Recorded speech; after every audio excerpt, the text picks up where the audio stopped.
Iran आज एक ऐसे चौराहे पर है जहां एक तरफ सत्ता व्यवस्था है जो नियंत्रण बनाए रखना चाहती है, वहीं दूसरी तरफ युवा और महिलाएं हैं जो ज्यादा आज़ादी, सम्मान और अवसर चाहते हैं। तो वहीं इस प्रदर्शन के बीच ईरान से तस्वीर वायरल हो रही है जिसमें एक महिला खामेनेई की तस्वीर के साथ सिगरेट जलाती दिख रही है। ना जेल का डर और ना ही मौत का खौफ, लेकिन जिस ईरान में खामेनेई की तस्वीर को देखना तक गुनाह था और छूने पर मौत की सजा थी, उस ईरान में आज खामेनेई की तस्वीर के साथ सिगरेट जलाती महिला की वीडियो वायरल हो रही है। लेकिन सवाल है कि आखिर ईरान में गुस्से की ये आग क्यों भड़क रही है और क्यों इसे दबाने की तमाम कोशिशें के बावजूद ये ठंडी नहीं पड़ रही। इतना ही नहीं, आखिर अमेरिका और इजराइल जो ईरान को अपना कट्टर दुश्मन मानते हैं, वो अचानक इतने ज्यादा हितैषी कैसे हो गए। सवाल है कि नेतन्याहू से लेकर डोनाल्ड ट्रंप तक इतने बेचैन क्यों हैं। वो ईरान जिसके पास तेल था, पैसा था, आज बेरोजगारी और बदहाली में क्यों जी रहा है। क्या अमेरिका ने वही मॉडल यहाँ भी अपनाया है जो बांग्लादेश, नेपाल, श्रीलंका या वेनेजुला में अपनाया गया। क्या खामेनेई को भी मादुरो की तरह हटाया जाएगा। इस प्रदर्शन की शुरुआत कहाँ से हुई, ये चिंगारी कैसे निकली और लोग वो 1979 से पहले वाले राज को क्यों याद कर रहे हैं। क्या वो इतना अच्छा था या फिर आज की तुलना में बेहतर था।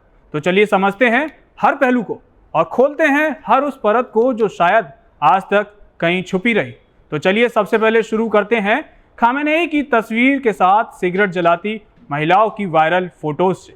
ईरान में हिंसक विरोध प्रदर्शन के बीच जब एक ईरानी सड़कों पर उतरकर वहां के सर्वोच्च नेता के पोस्टर को आग लगाती है तो ये तस्वीर कोई मामूली तस्वीर नहीं रह जाती। ये तस्वीर 21वीं शताब्दी की किताबों में दर्ज होने वाली तस्वीर बन जाती है। ये तस्वीर सिर्फ खामेनेई का पोस्टर जलाते हुए नहीं दिखती, बल्कि ये बताती है कि पूरा ईरान जल रहा है। सिगरेट से उठा धुआं सिर्फ कागज नहीं जला रहा, वो एक पूरे सिस्टम को राख करने का संकेत दे रहा है।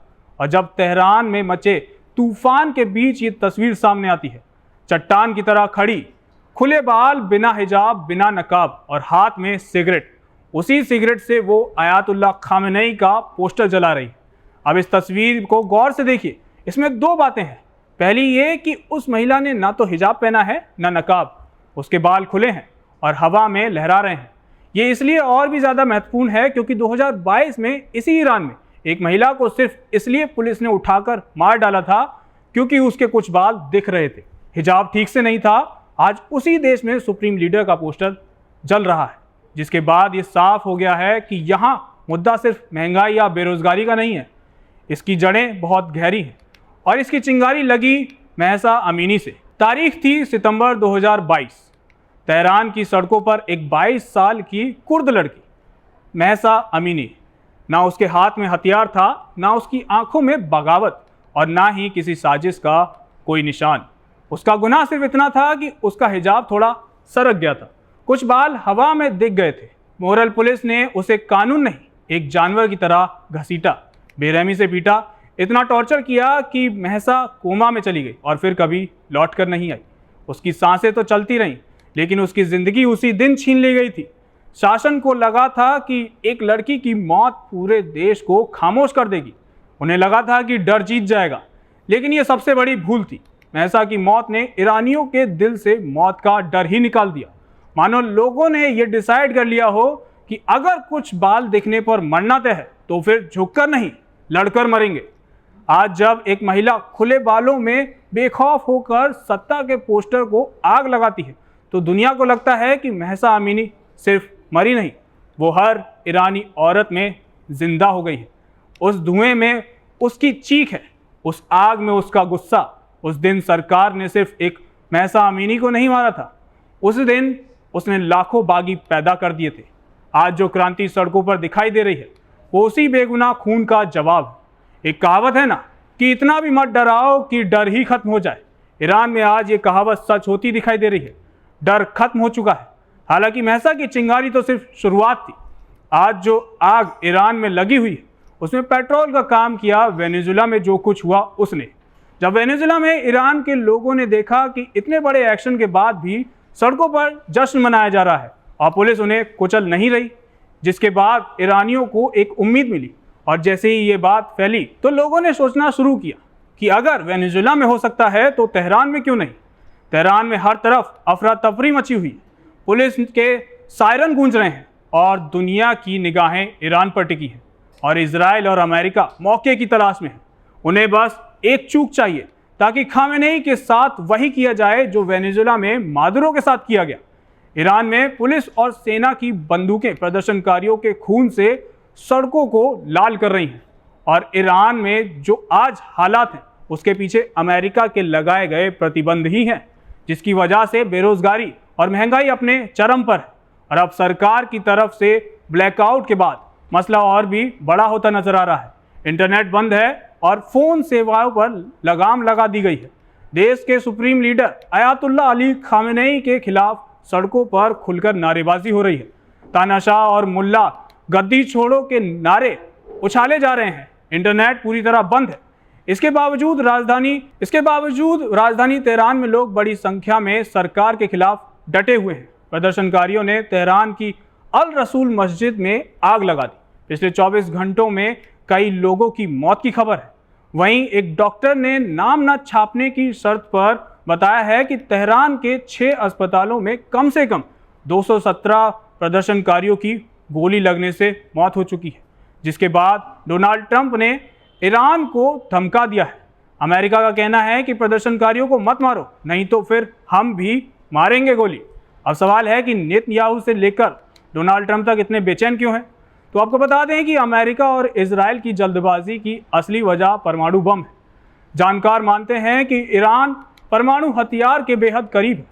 अगर खामेनेई के हाथ में बम आ गया तो उसका शासन गिराना लगभग नामुमकिन हो जाएगा, जैसा उत्तर कोरिया में हुआ। किम जोंग के पास परमाणु है और यही वजह है कि किम जोंग से पंगा लेने से पहले अमेरिका 100 बार सोचता है।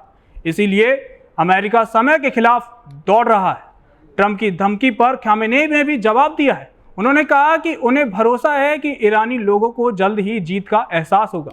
उन्होंने कहा कि ईश्वर की कृपा से बहुत जल्द सभी ईरानियों के दिलों में जीत की भावना आएगी।